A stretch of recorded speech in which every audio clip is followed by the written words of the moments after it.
টাঙ্গাইলের ঘাটাইলে শিক্ষা সফরের 4টি বাস ডাকাতির কবলে পড়েছে।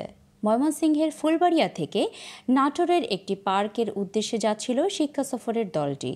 মঙ্গলবার ভোর 4:15টার দিকে সড়কে গাছ ফেলে ডাকাত দল বাসগুলোতে থাকা শিক্ষক, শিক্ষার্থী ও অভিভাবকদের মুঠোফোন, টাকা ও স্বর্ণালংকার লুট করে নিয়ে গেছে। পরে জাতীয় জরুরি সেবা নম্বরে ফোন করার পর পুলিশ এলে পালিয়ে যায় ডাকাতেরা। বাসে থাকা শিক্ষক শিক্ষার্থীদের সঙ্গে যোগাযোগ করে জানা যায়, ফুলবাড়িয়া উপজেলার এনায়েতপুর ইউনিয়নের সোয়াইদপুর উচ্চ বিদ্যালয়ের শিক্ষার্থী, শিক্ষক ও অভিভাবক মিলে 4টি বাসে করে শিক্ষা সফরে রওনা হয়েছিলেন।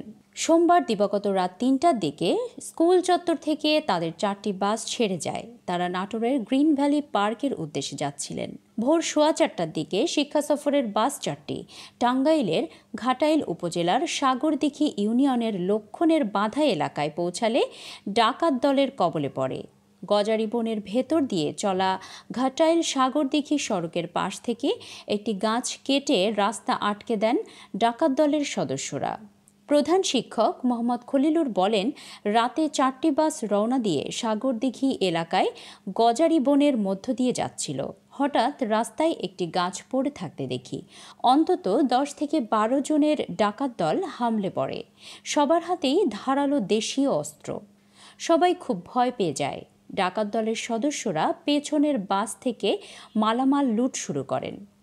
এর মধ্যে আমরা 999-এ ফোন করি। ডাকাত দলের সদস্যরা পেছনের 3টি বাস থেকে 10টি স্মার্টফোন, একটি হাত ঘড়ি, 1,40,000 টাকা ও 1.5 ভরির মতো স্বর্ণালংকার নিয়ে যান। পরে দ্রুত সময়ের মধ্যে পুলিশ চলে আসায় ডাকাত দলের সদস্যরা পালিয়ে যান।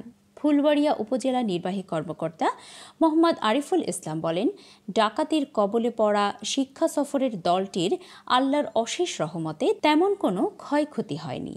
দূরে কোথাও শিক্ষা সফরে যেতে নিরুৎসাহিত করা হবে।